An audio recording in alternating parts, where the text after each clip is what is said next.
Evvel zaman içinde, kalbur saman içinde, uzak diyarlarda Gümüşhan adında büyülü bir diyar varmış. Gümüşhan, altın kubbeleri, zümrüt ağaçları ve her biri farklı bir melodiyi fısıldayan rüzgarıyla ün salmış bir yerdi. Bu diyarda insanlarla ifritlerin, perilerle devlerin birlikte yaşadığı söylenirdi. Ancak bu diyarın en büyük sırrı göğün altından akan Gümüş Irmağı'nda saklıydı. Gümüş Irmağı'nın suyuna dokunan her şeyin saf altına dönüştüğü söylenirdi. Fakat nehrin suları o kadar güçlü bir sihirle doluydu ki sadece gerçek bir yürekten gelen dilek bu sihirli suyu ehlileştirebilirdi. Bu büyülü diyarda yaşayan genç bir delikanlı varmış. Adı Kadir. Kadir, köyün demircisi olan babası Mehmet Usta'nın yanında yetişmiş, çalışkan, dürüst ve cesur bir gençmiş. Babası ona demir dövmeyi, kılıç yapmayı ve ustalıkla kalkan işlemeyi öğretmiş. Ancak Kadir'in kalbinde hep bir eksiklik varmış. Göğsünde yanan bir arzu, bir özlem. O, Gümüşhan'ın ötesindeki sırları, rüzgarın ardında saklı olan diyarları keşfetmek istiyormuş. Bir gün, Kadir'in köyü, Karadağ'ın eteklerinde kurulmuş küçük bir köydü. Bu köyün halkı, dağın zirvesinde parlayan ama bir türlü ulaşamadıkları Gümüş Irmağı'nı görmek için can atardı. Ancak kimse o zirveye ulaşmayı başaramazdı. Çünkü yol ifritler tarafından korunuyordu. Köylüler arasında bir gün bu engeli aşacak ve Gümüş Irmağı'na ulaşacak bir kahramanın geleceği söylenirdi. Kadir bu efsaneyi küçüklüğünden beri dinlerdi. Kalbindeki keşfetme arzusu her geçen gün büyüyordu. Günlerce düşündü. Kararını verdi. O, bu köyün kahramanı olacaktı. Kadir, babasından gizlice bir kılıç yaptı. Kılıcı, dağın en sert demirinden dövülmüş, Gümüş Irmağı'ndan gelen rivayet edilen bir sihirli tozla işlemeli. Kılıcın parıltısı ay ışığında bile göz alıyordu. Bu kılıç, Kadir'in yolculuğundaki en büyük yoldaşı olacaktı. Kadir, yolculuğa çıkmadan önce annesi Emine Hanım'a veda etti. Annesi, Kadir'in alnına bir öpücük kondurdu ve ona bir muska verdi. Bu muska, büyük dedesinden kalmıştı ve içinde ifritlere karşı koruma sağlayan dualar yazılıydı. Annesi, "Oğlum," dedi, "bu muskayı kalbinden ayırma. Çünkü yolda seni büyük tehlikeler bekleyecek." Kadir, kalbinde annesinin dualarıyla ve yanında ustaca yapılmış kılıcıyla yola çıktı. İlk günler kolay geçti. Ormanın içinde ilerledi. Kuşların şarkılarını dinledi. Yıldızların altında uyudu. Ancak dağa yaklaştıkça hava soğudu. Rüzgarlar keskinleşti ve orman derin bir sessizliğe büründü. Artık karşısında Karadağ'ın dik yamaçları ve zirvede parıldayan Gümüş Irmağı vardı. Bir gece Kadir ateş başında dinlenirken ormanın içinden ince bir fısıltı duydu. Fısıltılar gittikçe yaklaştı ve bir anda önünde bir ifrit belirdi. İfrit, uzun boylu, karanlık bir varlıktı. Gözleri ateş gibi parlıyordu. İfrit, "Delikanlı," dedi. "Nereye gittiğini biliyor musun? Bu dağın sırrını çözmek istiyorsan korkularınla yüzleşmen gerek." Kadir ifritin gözlerine baktı ve cesurca, "Ben köyüm için bu dağın zirvesine ulaşacağım. Gümüş Irmağı'nın suyunu köyüme götüreceğim," dedi. İfrit gülümsedi ve elini Kadir'in kalbinin üzerine koydu. Bir anda Kadir'in içindeki tüm korkular, tüm şüpheler su yüzüne çıktı. Ancak Kadir, kalbinde annesinin verdiği muskayı hissetti ve bu korkuların ona hükmetmesine izin vermedi. İfriti, kılıcını çekmeden sadece yüreğindeki cesaretle alt etti. İfrit bu cesareti görünce saygıyla eğildi ve Kadir'e bir sır verdi. Gümüş Irmağı'nın suyunu taşıyacak olan kap sıradan bir kap olamaz. Sadece saf niyetle yapılmış bir kap bu suyu taşıyabilir. Yolculuğuna devam et ve doğru kabı bul. Kadir, ifritin bu sözlerini aklında tutarak yoluna devam etti. Yol boyunca birçok yaratıkla karşılaştı. Her birini zekası, cesareti ve kalbindeki iyilikle yendi. Nihayet dağın zirvesine ulaştığında, Gümüş Irmağı'nın büyüleyici manzarasıyla karşılaştı. Ancak elindeki sıradan kapların hiçbirine nehir suyu dolmadı. Kadir, ifritin söylediklerini hatırladı ve kendi elleriyle bir kap yapmaya karar verdi. Bu kap bir gecede oluşmadı. Günlerce, haftalarca süren bir çabayla Kadir, kalbindeki tüm iyi niyeti ve özlemi bu kaba işledi. Kap tamamlandığında Gümüş Irmağı'nın suyu kabın içine doldu. Artık Kadir köyüne geri dönebilirdi. Ancak Kadir nehrin başında durdu ve bir an düşündü. O an nehrin ona fısıldadığını duydu. Bu suyu köyüne götürebilirsin ama gerçek ödül bu değil. Gerçek ödül bu yolculukta kazandıkların. Kadir nehrin fısıldadığı bu sözlerin ağırlığını hissetti. Yolculuğu boyunca karşılaştığı her şey, öğrendiği her ders, karşılaştığı her yaratık ve zorluk aklında canlanmaya başladı. Geriye dönüp baktığında bu yolculuğun onu sadece fiziken değil, ruhen de nasıl dönüştürdüğünü fark etti. Gümüş Irmağı'nın suyu artık ona eskisi kadar cazip gelmiyordu. Çünkü bu su ona göre bir araçtı. Asıl önemli olan yol boyunca keşfettiği cesaret, bilgelik ve kalbindeki iyilikti. Kadir, köyüne dönerken Gümüş Irmağı'nın suyunu hala elindeki kabın içinde taşıyordu. Ancak her adımda içindeki bir ses ona, bu suyun değil, yolculuk sırasında edindiği tecrübelerin asıl ödül olduğunu hatırlatıyordu. Nihayet köyüne yaklaştığında köylüler onu büyük bir coşkuyla karşıladı. Herkes Kadir'in geri dönmesiyle köylerine refahın geleceğini düşündü. Ancak Kadir bu beklentilerin yükünü omuzlarında hissetti. Kadir köy meydanına geldiğinde köyün yaşlıları ve ileri gelenleri etrafını sardı. Herkes Gümüş Irmağı'nın suyunu görmek ve mucizeler yaratmasını bekliyordu. Kadir elindeki kabı dikkatlice açtı ve içindeki suyu tüm köy halkıyla paylaştı. Su herkesin içini ısıttı, ruhlarına huzur verdi ama beklenen mucizeler gerçekleşmedi. Çünkü su sadece suydu. Kadir bu durum karşısında köy halkının şaşkınlığını ve hayal kırıklığını gördü. Ancak o an içindeki bir güçle ayağa kalktı ve konuşmaya başladı. Sevgili köylülerim, Gümüş Irmağı'nın suyu sadece bir semboldür. Gerçek mucize, bu yolculukta öğrendiğimiz derslerde ve kalbimizde taşıdığımız iyilikte saklıdır. Yolculuk boyunca karşılaştığım her zorluk beni olgunlaştırdı. Bana cesareti ve bilge olmayı öğretti. Gerçek zenginlik, altın veya su değil, birbirimize olan inancımız, cesaretimiz ve birliğimizdir. Kadir'in bu sözleri, köy halkı üzerinde derin bir etki bıraktı. O andan itibaren köyde sadece Gümüş Irmağı'nın suyu değil, Kadir'in öğretileri de konuşulmaya başlandı. İnsanlar onun sözlerini dinledikçe asıl mucizenin kendi kalplerinde olduğunu fark etmeye başladı. Zamanla Kadir köyde bir bilge olarak anılmaya başlandı. Onun liderliğinde köy, refah ve huzur içinde yaşamaya devam etti.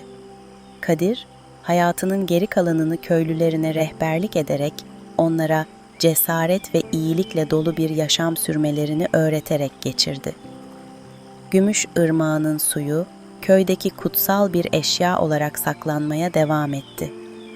Ancak Kadir her fırsatta köylülerine suyun değil, kendi kalplerindeki iyiliğin asıl güç olduğunu hatırlatıyordu. Ve böylece Kadir'in hikayesi nesiller boyu anlatıldı. Herkes bu hikayeyi dinlerken, gerçek ödülün bir yolculuğun sonunda değil, o yolculuk sırasında kazanılan tecrübelerde saklı olduğunu hatırladı. Masal bu ya, belki bir gün siz de kendi yolculuğunuzda Kadir gibi bir bilgelik hikayesi yazarsınız.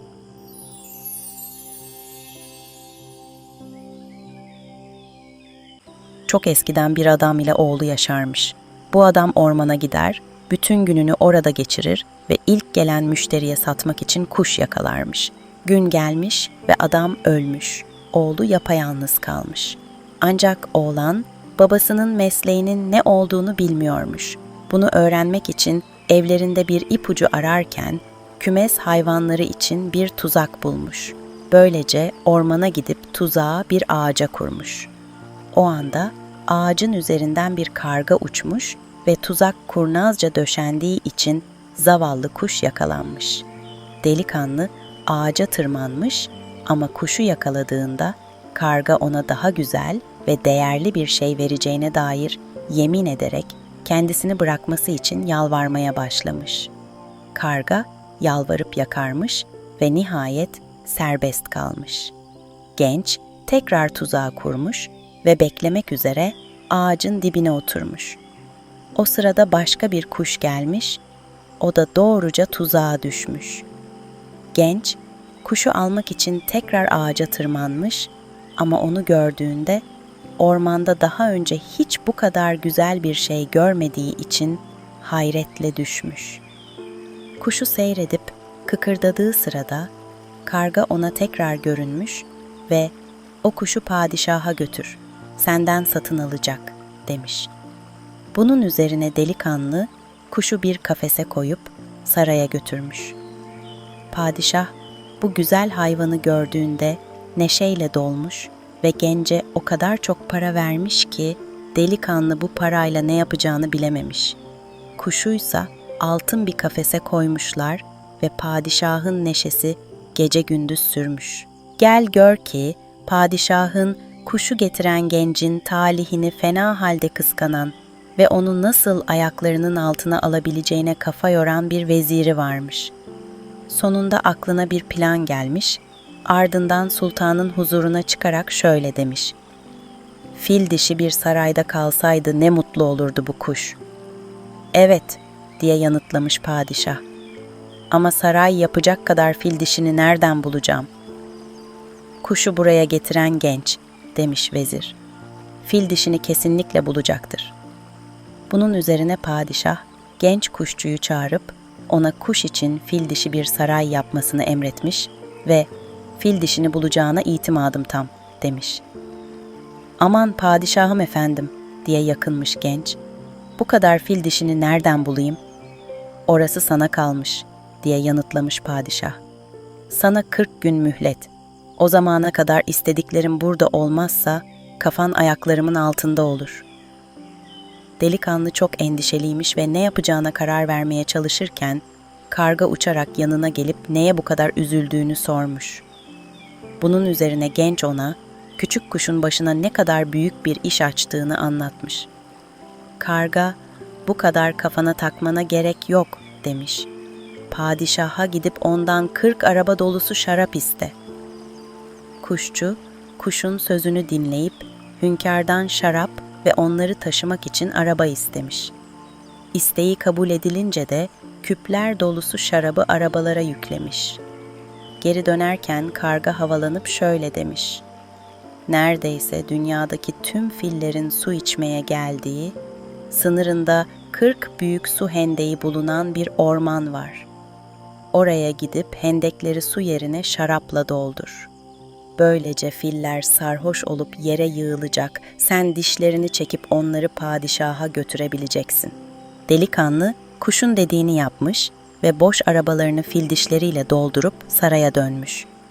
Padişah fil dişlerini görünce sevinçten havaya uçmuş, sarayı yaptırıp genç kuşçuyu da pahalı hediyelerle ödüllendirmiş ve evine göndermiş. Böylece göz kamaştırıcı kuş fil dişi sarayında bir oraya bir buraya tünemiş fakat asla şarkı söyleyememiş. "Ah," demiş kötü vezir, "keşke efendisi de burada olsaydı." O zaman kendi isteğiyle şakırdı. "Kim bilir efendisi kim ya da nerede?" diye sormuş padişah üzülerek. "Fillerin dişlerini sökebilen, kuşun efendisini de getirebilir," diye yanıtlamış kötü vezir. Padişah bunun üzerine genç kuşçuyu bir kez daha çağırıp ona kuşun efendisini bulup getirmesini emretmiş. Onu tesadüfen ormanda yakaladım. Efendisinin kim olduğunu nasıl bilebilirim?" diye sormuş kuşçu. "Bu senin işin," demiş padişah. "Lakin onu bulamazsan canını alırım. Bu iş için 40 gün mühlet veriyorum, sana yeter." Böylelikle delikanlı eve gidip çaresizlik içinde hıçkıra hıçkıra ağlamış. O sırada uçarak yanına gelen karga ne için ağladığını sormuş. "Nasıl ağlamam?" demiş. Zavallı delikanlı ve derdini anlatmış kargaya. "Bu kadar önemsiz bir şey için ağlamak da ayıp," diye yanıtlamış karga. "Çabuk padişaha gidip ondan büyük bir gemi iste. Ama bu gemi 40 cariyeyi, güzel bir bahçeyi ve bir hamamı da alacak kadar büyük olmalı." Böylece genç, hünkâra gidip yolculuğu için gerekenleri söylemiş. Gemi istediği gibi hazırlanmış, delikanlı binmiş ve tam sağa mı yoksa sola mı gideceğini düşünürken karga uçarak gelip şöyle demiş: "Dümeni daima sağa çevir ve büyük bir dağ görene kadar dümdüz ilerle. Bu dağın eteğinde 40 peri yaşıyor ve geminizi gördüklerinde içindeki her şeye bakmak isteyecekler. Fakat yalnızca kraliçelerinin gemiye binmesine izin vermelisin, çünkü kuşun sahibi odur ve ona gemiyi gezdirirken yelken açıp eve varana kadar asla durma." Böylece genç, gemiye binip dümeni sağa kırmış ve dağa varana dek bir kez olsun durmamış. Vardıklarında 40 peri deniz kıyısında yürüyormuş ve gemiyi gördüklerinde hepsi bu güzel şeyi incelemek için yanıp tutuşmuş. Periler kraliçesi genç kuşçuya gemiyi, özellikle de içini gösterip göstermeyeceğini sormuş ve delikanlı kraliçeyi küçük bir sandalla alıp gemiye getirmiş. Peri bu güzel gemiyi o kadar beğenmiş ki gemideki küçük hanımlarla birlikte bahçede yürümüş ve banyoyu görünce yanında bekleyen hizmetçilere şöyle demiş: "Bu kadar uzaktan geldiğime göre yıkanmayı hak ediyorum." Bunun üzerine hamama girmiş ve yıkanırken gemi yelken açmış. Vaktin geç olduğunu anlayınca kraliçe acele edip güverteye çıkmış, ancak dört bir yanını çevreleyen denizden başka bir şey görememiş. Hal böyle olunca acı acı ağlamaya başlamış. "Ne olacak bana? Beni nereye götürüyorsunuz? Kimin ellerine teslim edeceksiniz beni?" Ama genç, bir padişahın sarayına götürüldüğünün ve iyi insanlar arasında olacağının teminatını verip onu teselli etmiş. Çok geçmeden şehre varmışlar ve padişaha geminin geri döndüğünü haber vermişler. Kraliçe fil dişi sarayın yanından geçtiği sırada kuş o kadar güzel şakımaya başlamış ki duyan herkes mest olmuş. Kadın bunu duyunca biraz rahatlamış. Ama kendinden geçen padişah güzel kraliçeyi o kadar çok sevmiş ki onsuz bir an bile geçiremeyeceğini düşünmüş. Çok geçmeden düğün dernek kurulmuş ve sağ kolunda güzel kraliçe, sol kolunda göz kamaştırıcı kuşuyla dünyada o padişahtan daha mutlu bir adam yokmuş artık. Fakat kıskançlığın zehri kötü vezirin ruhunu yiyip bitiriyormuş. Günlerden bir gün kraliçe aniden hastalanıp yatağa düşmüş. Tüm çareler denenmiş ama boşuna. Bilgeler, kraliçenin kendi sarayında bıraktığı ilaçtan başka hiçbir şeyin onu iyileştiremeyeceğini söylemişler. Bu yüzden kötü vezirin tavsiyesi üzerine genç kuşçu tekrar saraya çağrılmış ve gidip ilacı araması emredilmiş. İyi kalpli delikanlı tekrar gemiye binmiş ve yola çıkmak üzereyken karga ona gelip nereye gittiğini sormuş. Genç, padişahın eşinin hasta olduğunu ve onun sarayından ilacı almaya gönderildiğini söylemiş. "Git o zaman," demiş karga. "Sarayı bir dağın arkasında bulacaksın. Kapısında 2 aslan durur ama bu tüyü alıp ağızlarına dokunursan sana karşı pençelerini kaldıramazlar bile." Genç tüyü almış, dağın önüne gelip karaya ayak bastığında karşısında sarayı görmüş. Doğruca kapıya gitmiş, 2 aslan nöbetteymiş. Tüyünü çıkarıp ağızlarına dokunur dokunmaz aslanlar 2 yana çekilip delikanlının saraya girmesine izin vermişler. Saraydaki periler genci görür görmez kraliçelerinin hasta olduğunu tahmin etmişler ve ilacını hemen vermişler. Genç hiç vakit kaybetmeden gemiye atlayıp padişahın sarayına dönmüş. Elinde ilaçla hastanın odasına girdiği anda karga omzuna konmuş ve birlikte hasta sultanın yatağına gitmişler. Sultan ölüm döşeğinde olmasına rağmen şifalı ilaçtan içtiği anda aniden kendine gelmiş. Gözlerini açıp genç kuşçuya bakmış ve omzundaki kargayı görünce şöyle demiş ona: "Ah, seni kara köle! Bu iyi yürekli gencin benim uğruma çektiklerine üzülmüyor musun?"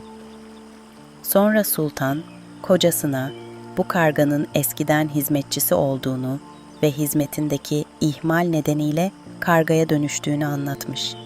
"Yine de," diye eklemiş, "onu affediyorum. Çünkü bana karşı iyi niyetli olduğunu gördüm." Bu sözlerin üzerine karga baştan ayağa titremiş ve o anda genç kuşçunun önünde öyle güzel bir genç kız belirmiş ki neredeyse periler kraliçesi kadar göz kamaştırıcıymış. Sultanın ricası üzerine padişah genci karga periyle evlendirmiş, kötü kalpli vezirini sürgüne yollamış ve kuşçuyu yeni veziri yapmış. Ölene kadar mutlu mesut yaşamışlar.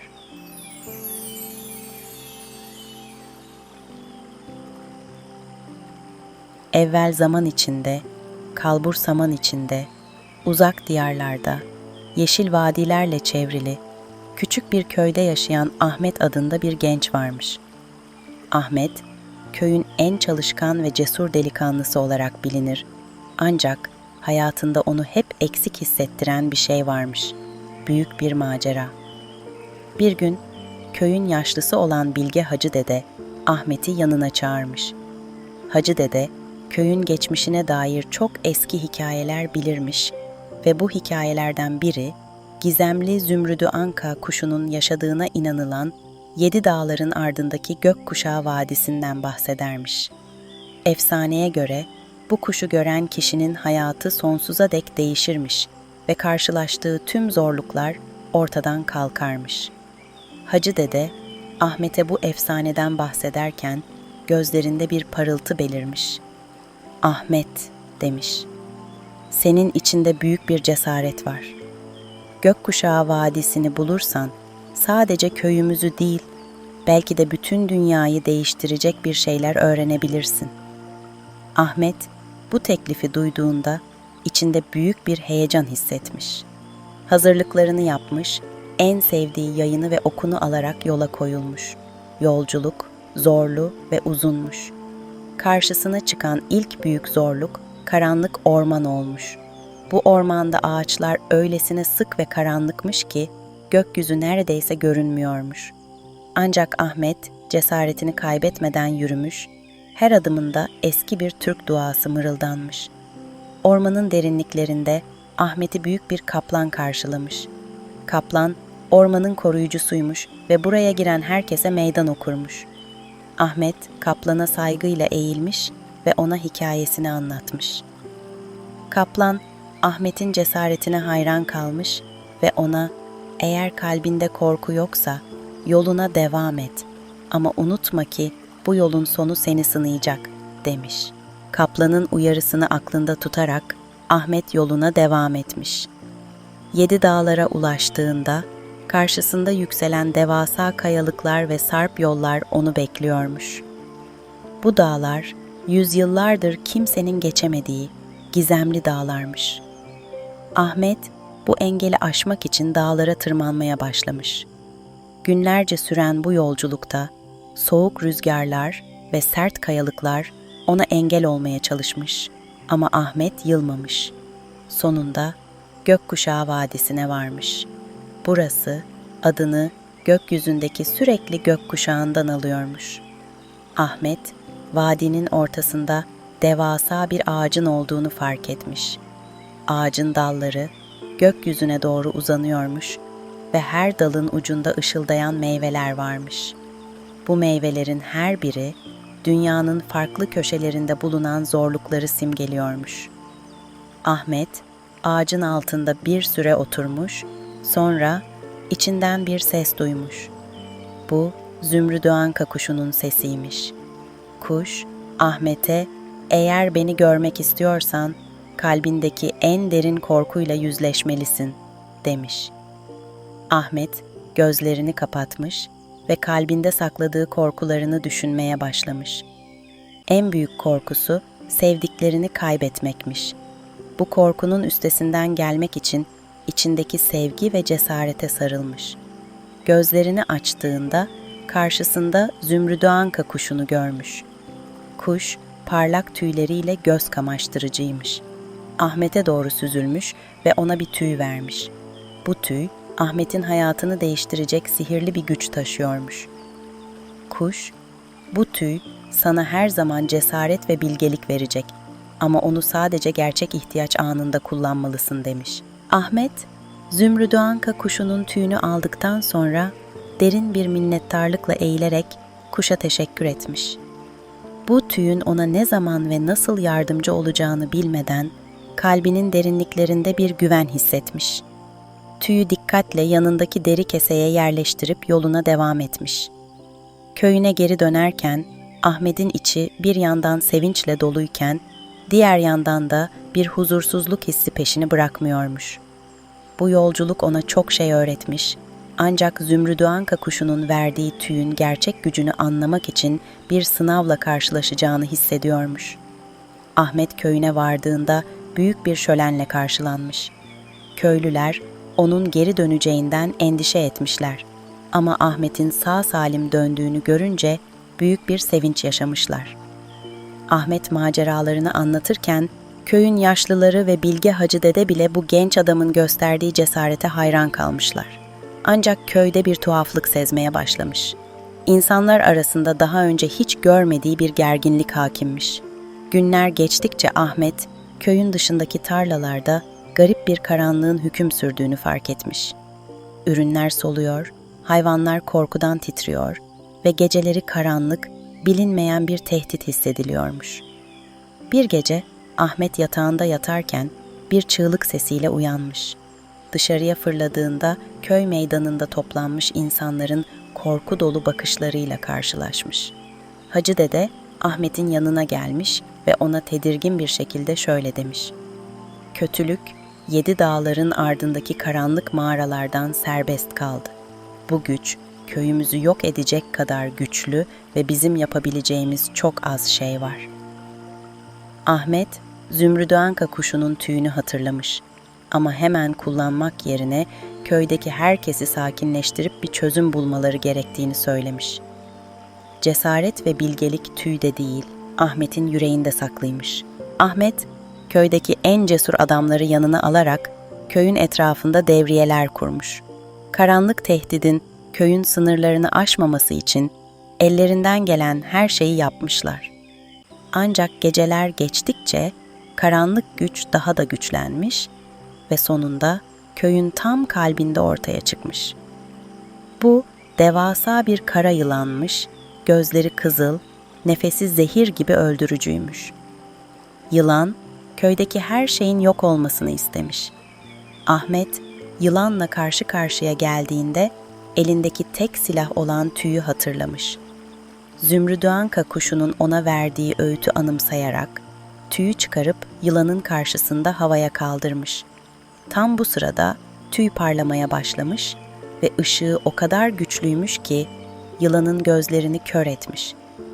Ahmet tüyü yılanın üzerine bırakmış ve o an devasa bir patlama olmuş. Yılan karanlığın içine doğru çekilirken köy yeniden aydınlığa kavuşmuş. Ahmet, yılanın yok olmasının ardından tüyün gücünün de sona erdiğini anlamış. Ancak köydeki herkes onun cesareti ve kararlılığı sayesinde kurtulduklarını biliyormuş. Zümrüdü anka kuşunun tüyü, Ahmet'e sadece o anki zaferi değil, aynı zamanda hayat boyu sürecek bir bilgelik de kazandırmış. Yıllar geçmiş, Ahmet köyün bilge kişisi olmuş. Köydeki herkes ona danışır, ondan öğüt alırmış. Ahmet, zümrüdü anka kuşunun ona verdiği en büyük hediyenin tüy değil, içindeki cesaret olduğunu anlamış. Ve böylece Ahmet, köyde huzur içinde yaşamaya devam etmiş. Zümrüdü anka kuşunun hikayesi, köyün dört bir yanında dilden dile dolaşmış ve her yeni nesil, Ahmet'in hikayesinden ilham alarak cesur ve bilge birer insan olmuşlar. Masal bu ya, belki de her birimiz içimizde bir Zümrüdüan Kan'ın tüyünü taşıyoruzdur. Ama onu kullanmak için önce kendi cesaretimizi bulmamız gerek.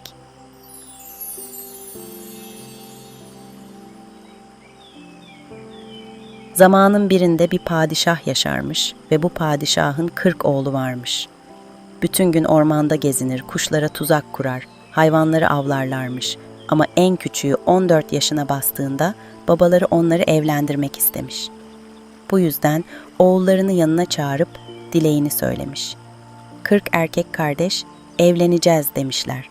Lakin aynı anne babanın çocukları olan 40 kız kardeş bulduğumuz zaman. Bunun üzerine padişah 40 kız kardeş bulmak için bütün diyarı sorup soruşturmuş, fakat 39 kız çocuğu olan aile bile bulmasına rağmen 40 kız kardeşin olduğu bir aileyi asla bulamamış. Padişah oğullarına 40'ınız başka bir eş bulsun demiş. Ancak 40 kardeş bunu kabul etmemiş ve babalarına aradıklarını başka bir imparatorlukta bulabilecekleri düşündüklerini söyleyip bu yolculuğa izin vermesi için yalvarmışlar. Ne yapabilirmiş ki padişah? İsteklerini geri çeviremeyeceği için izin vermiş onlara.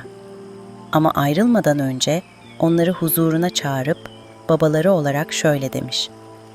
Size söylemek istediğim, aklınızda tutmanız gereken 3 şey var. Büyük bir pınara yaklaştığınız zaman geceyi onun yakınında geçirmemeye dikkat edin.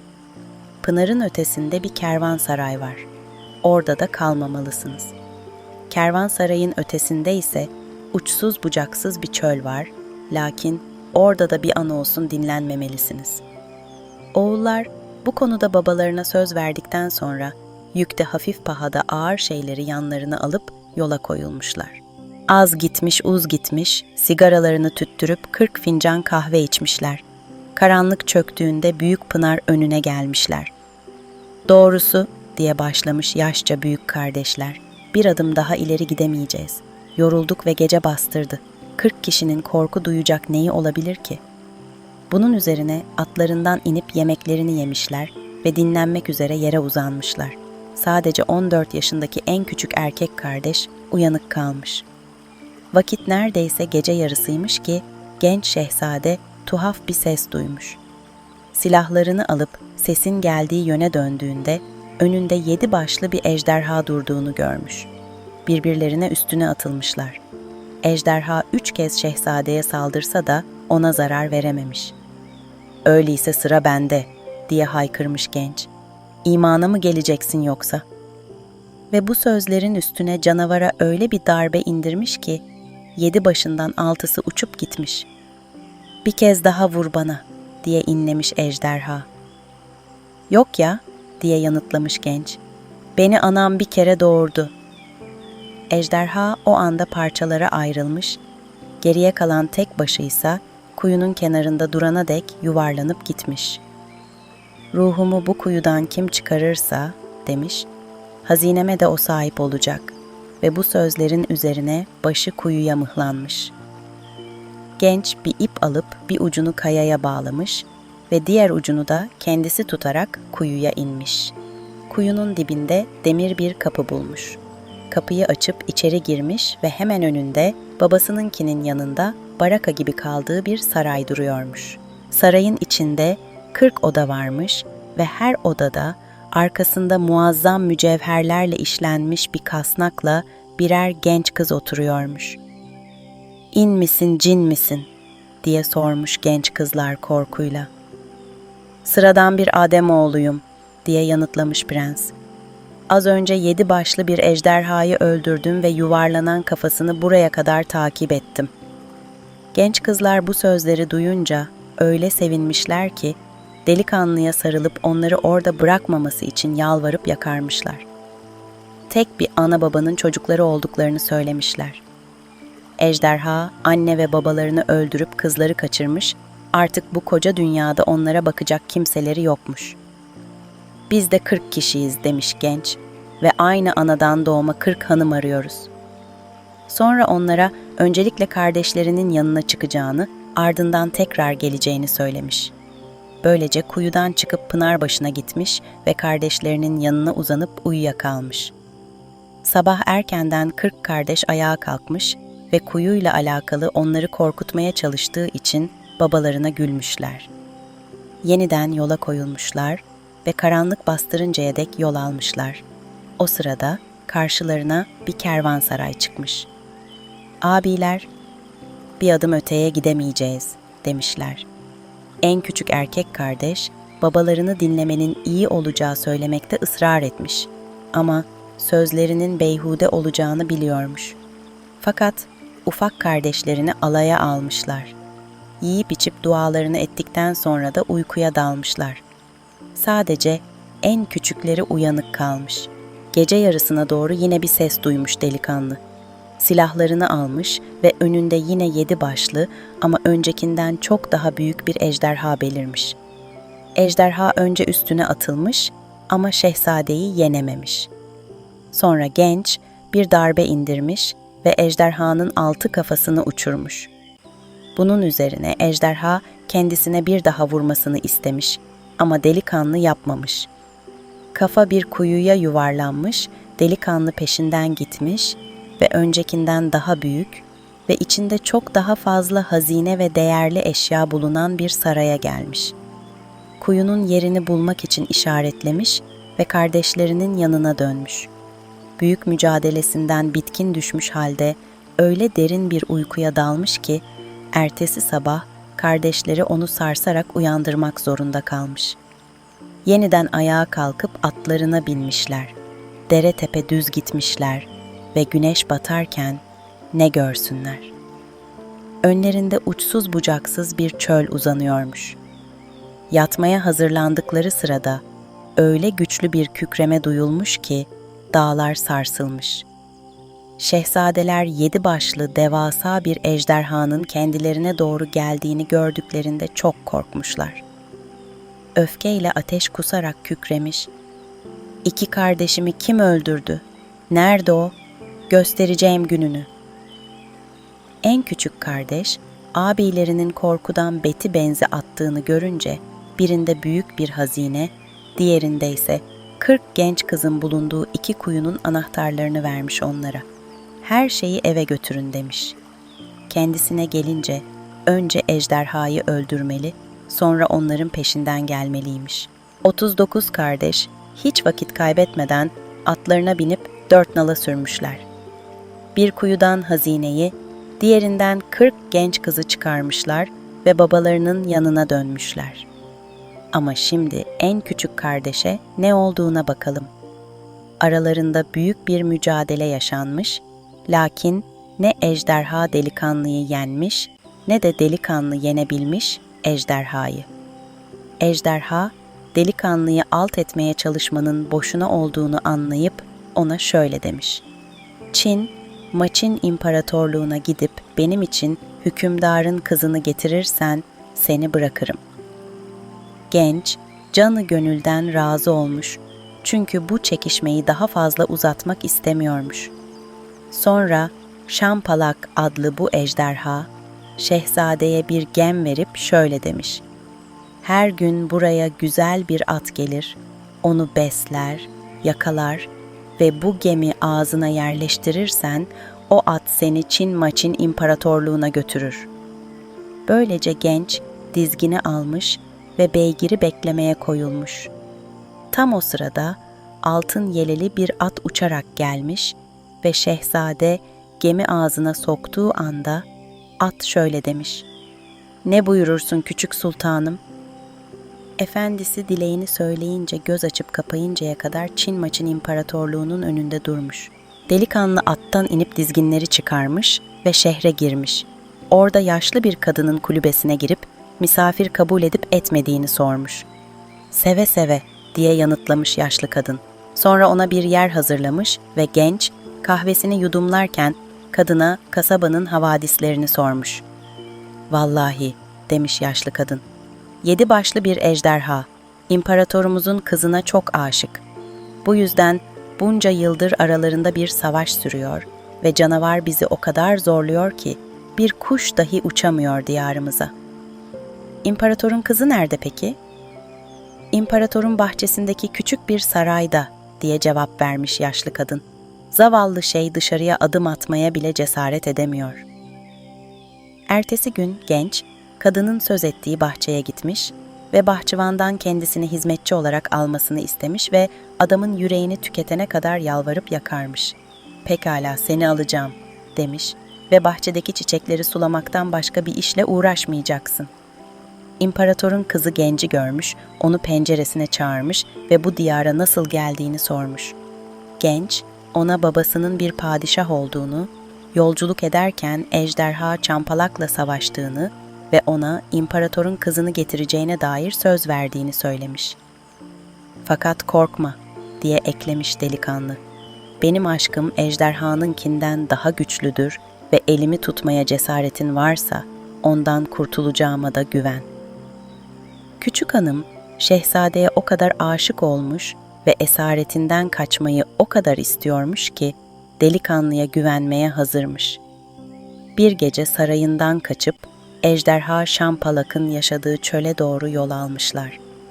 Kızın ejderhanın tılsımının ne olduğunu öğrenmesi konusunda anlaşmışlar. Eğer ellerinden bir şey gelmezse onu bu şekilde yok edebileceklermiş. Prensesi gördüğünde Şampalak'ın sevincini bir düşünün. "Ne sevinç, ne büyük mutlulukla geldin," diye haykırmış. Elinden geldiğince kızı okşamış ama küçük hanım ağlamaktan başka bir şey yapmamış. Günler, haftalar geçmiş ama kızın gözlerinden yaşlar hiç dinmemiş. "Hiç değilse bana tılsımının ne olduğunu söyle," demiş küçük hanım bir gün ona. "Eğer yüzümü güldürmek istiyorsan." "Ne yazık ki canım," demiş ejderha. "Tılsımım asla ulaşılamayacak bir yerde korunuyor. Komşu bir ülkenin büyük bir sarayında ve oraya gitmek için girişimde bulunulsa dahi geri dönebilen olmadı." Şehzadenin daha fazlasına ihtiyacı yokmuş. Bu bilgi yeterliymiş onun için. Dizgini alıp deniz kıyısına gitmiş ve altın yeleli atını çağırmış. "Ne emrediyorsunuz küçük sultanım?" demiş at. "Beni komşu diyara, ejderha Şampalak'ın tılsımını gizlediği sarayına götürmeni istiyorum," demiş delikanlı ve göz açıp kapayıncaya kadar sarayın önünde bulmuş kendini. Sonra at gence şöyle demiş: "Saraya vardığımızda dizginleri 2 demir kapıya bağlayacaksınız ve bir kere kişneyip demir toynaklarımı birbirine vurduğumda bir kapı açılacak. Bu açık kapıda bir aslanın boğazını göreceksin. Aslanı tek vuruşta öldüremezsen kaç, yoksa toprağın altını boylarsın." Bunun üzerine saraya yanaşmışlar. Delikanlı atı dizginlerinden 2 demir kapıya bağlamış ve at kişnediğinde kapı açılmış. Genç, kapı aralığında duran aslanın açık ağzına tüm gücüyle vurup onu 2'ye bölmüş. Ardından aslanın karnını açıp içinde 3 güvercin bulunan küçük bir altın kafes çıkarmış. Öylesine güzelmiş ki bu kuşlar eşi benzerine rastlanamazmış dünyada. İçlerinden birini alıp kibarca okşamaya başladığı sırada birden elinden uçup gitmiş kuş. Peşinden 4 nala giden at, onu yakalayıp boynunu kırmasaymış, bu masalın mutlu sonla bitmesi imkansız olurmuş. Delikanlı tekrar atına binmiş ve göz açıp kapayıncaya kadar yine Çampalak'ın sarayının önüne gelmişler. Sarayın girişinde 2. güvercini de öldürmüş, böylece genç, ejderhanın odasına girdiğinde canavar orada güçsüz yatıyormuş. Güvercini gencin elinde görünce ölmeden önce son kez onu okşamasına izin vermesini istemiş. Delikanlının yüreği buna dayanmamış ve tam kuşu ona vermek üzereymiş ki prenses dışarı fırlayıp güvercini elinden kapmış ve öldürmüş. Bunun üzerine ejderha da gözlerinin önünde ölüvermiş. "Güvercini ona vermemen iyi oldu," demiş at. "Çünkü eğer alsaydı taze bir hayat yeşerecekti tekrar içinde." Ardından at da dizgin de ortadan kaybolmuş. Delikanlı ile prenses ejderhanın hazinelerini toplayıp Çinmaçin İmparatorluğuna dönmüşler.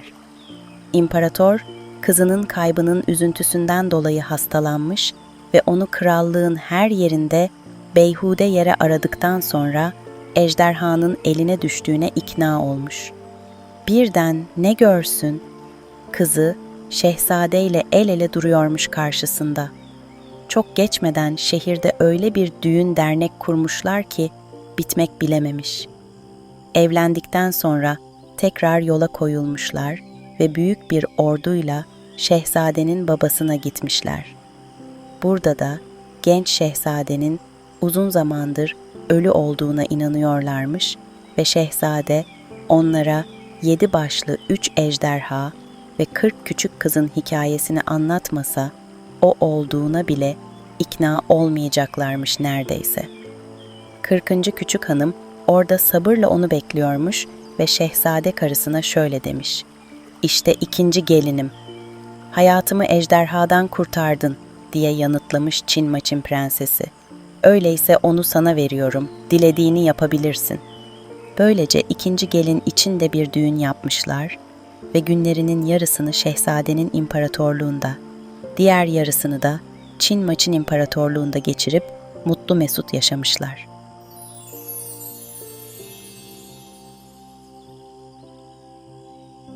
Bir zamanlar tek oğlu olan bir padişah yaşarmış. Babası şehzadesine gözü gibi bakar, bir dediğini iki etmezmiş. Bir gece bir derviş, padişahın oğluna rüyasında görünmüş ve ona dünyanın en güzel kızını gösterip ikisine de aşk şarabını içirmiş. Bu rüyadan sonra şehzade bambaşka bir adama dönüşmüş. Yiyip içemez olmuş. Uyku ona ne keyif veriyor, ne rahatlatıyormuş. Birdenbire sararıp solmuş. Doktor üstüne doktor, büyücü üstüne büyücüye görünmüş ama hastalığının ne olduğunu bir türlü anlayamayıp çaresini bulamamışlar. Hal böyle olunca hasta prens şöyle demiş babasına: "Padişahım, efendim, babam, ne bir hekim ne bir bilge yardım edemez bana. Bu yüzden onları boş yere yormaya gerek yok. Bu halimin sebebi dünyanın en güzel kadınıdır ve o ya benim kurtuluşum ya da sonum olacak." Padişah oğlunun bu sözlerinden korkmuş ve bahsettiği kızı aklından çıkarmayı gaye edinmiş kendisine. "Böyle bir şeyi düşünmek bile tehlikeli," demiş. "Çünkü onun aşkı senin ölümün olacak." Fakat oğlu günden güne eriyor, hayat enerjisi kayboluyormuş. Babası oğluna tekrar tekrar yüreğindeki arzuyu soruyor ve anında gerçekleştirileceğini söylüyor. Fakat oğlunun cevabı her seferinde şu oluyormuş: "Dünyanın en güzel kadınını aramama izin ver." Bunun üzerine padişah kendi kendine şöyle düşünmüş: "Ona izin vermezsem helak olacak. Giderse bundan daha kötüsü olamaz." Sonra oğluna şöyle demiş: "Git oğlum, aşkından sonra adil Allah senin yar ve yardımcın olsun." Böylece ertesi gün şehzade yola çıkmış. Az gitmiş uz gitmiş, dere tepe düz gitmiş. Sevdiceğini, dünyanın en güzel kadınını bulmak uğruna çölleri aşmış, vahşi ormanlardan geçmiş. Gide gide bir deniz kıyısına varmış ve orada kumda kıvranan zavallı küçük bir balık görmüş. Balık kendisini tekrar denize atması için yalvarmış ona. Genç, balığa acıyarak denize kavuşturmuş onu. Bunun üzerine küçük balık ona 3 pul verip şöyle demiş: "Eğer başın belaya girerse bu pulları yak." Genç, uçsuz bucaksız bir çöle gelinceye dek devam etmiş yoluna ve orada topallayan bir karınca görmüş. Küçük karınca ona bir düğüne gideceğini, ancak çok hızlı gittikleri için yoldaşlarına yetişemediğini söylemiş. Delikanlı da karıncayı alıp arkadaşlarının yanına bırakmış. Ayrılırlarken karınca ona kanadından bir parça verip şöyle demiş: "Başın belaya girerse bu kanadı yak." Genç, yorgun argın yola devam etmiş ve büyük bir ormanın sınırına vardığında orada büyük bir yılanla mücadele eden küçük bir kuş görmüş. Küçük kuş delikanlıdan yardım istemiş ve genç yılanı tek darbede 2'ye bölmüş. Kuş da ona 3 tüy vermiş. "Eğer başın derde girerse," demiş, "bu küçük tüyleri yak." Delikanlı değneğini alıp büyük bir şehre gelinceye kadar dağları, denizleri aşmış. Dünyanın en güzel kadınının babasının krallığıymış burası. Doğruca saraya, kralın yanına gitmiş ve Allah rızası için kızını istemiş ondan. "Hayır," demiş kral. "Önce benim için 3 görevi yerine getirmelisin. Ancak bundan sonra isteğini iletebilirsin kızıma." Bununla bir yüzük alıp denize atmış ve şehzadeye şöyle demiş: "Eğer onu 3 günde bulamazsan kendini ölmüş bil." Genç ne yapacağını düşünürken 3 pul gelmiş aklına ve onları yakar yakmaz küçük balık önünde belirip "Ne buyurursunuz sultanım?" demiş. Dünyanın en güzel kadınının yüzüğü denize atıldı ve onu istiyorum diye cevap vermiş şehzade. Balık yüzüğü aramış ama bulamamış.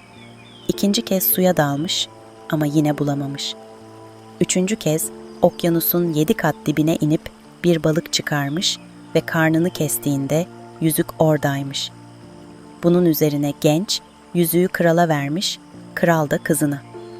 Sarayın yanında çakıllarla ve tahılla dolu bir mahzen varmış. Kral ikinci görevini demiş: tahılları çakıllardan ayırmak. Bunun üzerine delikanlı mahzene girip karıncanın kanadını çıkarmış ve yakmış. O anda bütün mağaraya karıncalar doluşmuş ve büyük bir hızla tahılları ayıklamaya başlamışlar. Gün bitmek üzereyken genç, krala ikinci görevinde tamamlandığını bildirmiş. Padişah, "Hala üçüncü bir görevin var," demiş. "Ancak o zaman kızıma sahip olabilirsin." Bunun üzerine bir cariye çağırıp hemen kellesini almış ve gence şöyle demiş: "Eğer bu genç kızı tekrar hayata döndürmezsen, senin kelleni de aynı şekilde alırım." Delikanlı derin düşüncelere dalarak saraydan ayrılmış ve sonunda kuşun tüylerinin ona yardım edebileceğini düşünmüş. Ardından tüyleri çıkarıp yakmış ve daha ağzını bile açmadan kuş önünde belirmiş. Delikanlı, kendisine verilen görevi anlatarak acı acı yakınmış kuşa. Bu kuşun periler arasında da arkadaşları varmış ve uçup çok geçmeden gagasında bir su damlasıyla geri dönmüş. Kuş, "Sana ölülere bile hayat verebilecek kutsal bir su getirdim," demiş. Böylece prens saraya girip genç cariyenin üzerine suyu serpmiş ve kız sanki hiç ölmemiş gibi fırlamış ayağa. Tüm bu olanlar dünyanın en güzel kadınının da kulağına çalınmış ve şehzadenin yanına getirilmesini emretmiş. Genç kız, önünde 4 derenin sularından beslenen altın bir çeşmenin olduğu küçük mermer bir sarayda yaşıyormuş. Bu sarayın avlusu da içinde devasa ağaçların, güzel kokulu çiçeklerin ve ötüşen kuşların bulunduğu uçsuz bucaksız bir bahçeymiş ve delikanlıya cennetin kapısı gibi görünüyormuş.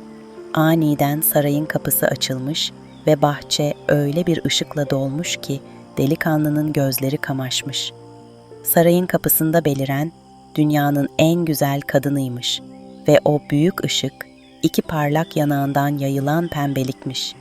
Şehzadeye yaklaşıp onunla konuşmaya yeltenmiş fakat genç onu fark ettiği anda düşüp bayılmış. Kendine geldiğinde onu genç kızın sarayına götürmüşler ve orada yüzü bir hurinin yüzüne benzeyen, varlığı periler gibi hissettiren dünyanın en güzel kadınının yanında mest olmuş. "Ah şehzadem," diye başlamış küçük hanım. "Padişah Süleyman'ın oğlu olan sen, büyük sıkıntımda bana yardım edebilirsin.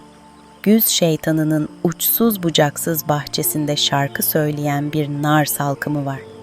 Eğer onları benim için alabilirsen, sonsuza dek senin olacağım." Bunun üzerine delikanlı, sadakatinin nişanesi olarak elini kızın elinin üzerine koymuş ve çok çok uzaklara doğru yola koyulmuş. Durdurak bilmeden aylarca yoluna devam etmiş. Ayak basılmamış çölleri, sarp dağları aşmış. "Ey Yaradan," diye iç çekmiş. "Bana doğru yolu göstermeyecek misin?" derken uykuya dalmış. Önceki gece bitkin düştüğü yerden her sabah yeniden kalkıp dağların yamacına varıncaya dek yoluna devam etmiş. Burası kıyamet günü gibiymiş. Öyle bir gürültü, öyle bir uğultu, öyle bir kargaşa hakimmiş ki ortalığa, dağlar taşlar sarsılıyormuş. Genç, bu gürültünün dosta mı düşmana mı, ine mi cine mi ait olduğunu bilmiyormuş. Korkudan titreyerek ilerledikçe gürültü artmış ve etrafındaki toz, duman gibi yükselmiş. Nereye gittiğini bilmiyormuş lakin duyduklarından Güz şeytanının küçük bahçesinin artık 6 aylık uzaklıkta olduğunu fark etmiş ve tüm bu velvelenin bahçe kapısının tılsımı olabileceğini düşünmüş. Daha da yaklaştıkça küçük bahçenin kapısını görebiliyor, kapıdaki tılsımların kükremesini duyabiliyor ve kapının koruyucusunu da seçebiliyormuş. Bunun üzerine yanına gidip derdini anlatmış. "İyi ama bu gürültüden korkmuyor musun?" diye sormuş kapının muhafızı. "Bütün tılsımlar senin yüzünden bu kadar hareketlendi değil mi? Ben bile korkuyorum." Fakat delikanlı, şarkı söyleyen nar salkımı hakkında soru sormaktan başka bir şey yapmamış. "Oralara ulaşmak zor iş," demiş muhafız. "Yine de korkmazsan belki sonunda onu elde edebilirsin. 3 aylık yolculuktan sonra başka bir tılsımlı mekana daha geleceksin. Orada da bir bahçe var ve muhafızı benim öz annemdir. Ama ne yaparsan yap, sakın ona yaklaşma ve sana yaklaşmasına da izin verme. Ona selamımı ilet ama o sana sormadıkça derdini söyleme." Böylece delikanlı 3 aylık yolculuktan sonra bahçeye varmış ve çevresini öyle korkunç bir gürültü kaplamış ki önceki gürültü bunun yanında hiçbir şeymiş. Bu, güz şeytanının nispeten büyük bahçesiymiş ve gürültü bahçenin tılsımlarından geliyormuş. Genç bir kayanın yanına uzanmış ve biraz bekledikten sonra kendisine yaklaşan ve adama benzeyen birini görmüş. Fakat yaklaştıkça onun 3.30'unu devirmiş yaşlı bir koca karı olduğunu anlamış. Saçları kar gibi beyazmış, gözlerinin çevresinde kırmızı halkalar varmış, kaşları sivri oklar gibiymiş ve gözlerinde cehennem ateşi yanıyormuş. Tırnakları 2 el uzunluğunda, dişleri eğri büğrü, ağzı eciş bücüşmüş. Her adımında öksürüp tıksırıyor, burnundan soluyor ve değneğine yaslanarak sürüyormuş ayaklarını. "Ah vah, ah vah," diye inliyor, gideceği yere asla varamayacakmış gibi büyük terlikleriyle acı içinde ayaklarını sürüyerek yürüyormuş. Küçük bahçenin muhafızının annesiymiş gelen. Sonunda gence yaklaşmış ve burada ne aradığını sormuş ona. Şehzade ona oğlunun selamını iletmiş. "Ah serseri," demiş yaşlı kadın. "Onunla nerede tanıştın? Benim sana merhamet edeceğimi bildiği için gönderdi seni buraya. Pekala, hadi senin işini halledelim." Bunun üzerine çocuğu tutup bağırmış. "Hey kulaksız!" Bir şey koşarak gelmeye başlamış ve daha ne olup bittiğini anlamadan kendisini sırtında otururken bulmuş. Aşağıya baktığında altında ne gözleri ne kulakları olan büzüşmüş kurbağaya benzeyen bir yaratık görmüş. Onu ilk gördüğünde bir solucan kadar küçükse de bindiği an öyle bir büyümüş ki ikisi de uçsuz bucaksız bir okyanus kadar yer kaplamışlar. Kulaksız aniden durup şöyle demiş: "Ne görürsen gör, ne duyarsan duy, konuşmamaya çalış. Yoksa her şey senin üzerine kalır." Bunu söyledikten sonra ortadan kaybolmuş. Şehzadenin önünde dalgalanan suda kocaman, rüya gibi bir bahçe uzanıyormuş. Sonsuz gibi görünüyormuş ve içinde insanoğlunun görmediği ağaçlar, çiçekler ve tatlı yemişler varmış. Ne yöne dönerse dönsün, yumuşak kanatların hışırtısı ve bülbüllerin şarkılarından başka bir şey duyulmuyormuş. Öyle ki bahçe sanki sonsuz bir şarkıdan ibaretmiş. Genç, aklı başından gitmiş halde etrafına bakındıktan sonra bahçeye girmiş. Fakat o anda çok yakınında öyle acıklı bir feryat duymuş ki kalbi yerinden çıkacak sanmış. Birden aklına nar salkımları gelmiş. Çeşmenin ve çiçeklerden yapılmış küçük bir sarayın olduğu bahçenin ortasına gelene dek gözleri boşuna dört bir yanı aramış, fakat biraz daha ilerleyince narlar, çiçekli saraydan parıldayan kandiller gibi sarkıyormuş. Genç bir dal koparır koparmaz korkunç bir çığlık duyulmuş ve bir ses konuşmaya başlamış. "İnsanoğlu bizi kırdı, insanoğlu bizi öldürdü." Delikanlının bahçeden kaçabilmek için çok az zamanı varmış. "Acele et, fırla!" diye bağırmış kapıda bekleyen kulaksız. genç hemen sırtına atlamış ve birkaç sıçrayışta okyanusun ötesine geçmişler. O sırada genç nar salkımlarına bakmayı akıl etmiş. Salkımda 50 nar varmış ve her birinde farklı bir ses, her sesinde farklı bir şarkısı varmış. Sanki koca dünyadaki tüm melodiler tek bir yerde toplanmış gibi uyumluymuş. O sırada 90 kış geçirmiş yaşlı büyükannenin yanına gelmişler. "Nar salkımına iyi bak," demiş yaşlı kadın. "Gözünün önünden asla ayırma. Düğününün ilk gecesi sen ve gelinin sabaha kadar bir kere bile uyumadan onların müziklerini dinleyebilirseniz bu narlar sizi sevecek ve bundan sonra korkacak bir şeyiniz kalmayacak. Çünkü sizi her musibetten koruyacaklar." Şehzade tekrar yola çıkmış. Diğer bahçedeki muhafız da annesinin sözlerine kulak vermesini buyurduktan sonra genç biricik sevgilisine kavuşmak için ayrılmış oradan. Kız da prensi sevdiği için büyük sabırsızlıkla onu bekliyormuş ve günleri başına bir kötülük gelmesin diye endişe içinde geçiyormuş. Birdenbire müziğin sesini duymuş, 50 nar, 50 farklı sesle 50 şarkı söylüyormuş ve kız müziğe kalbiyle kulak vermiş.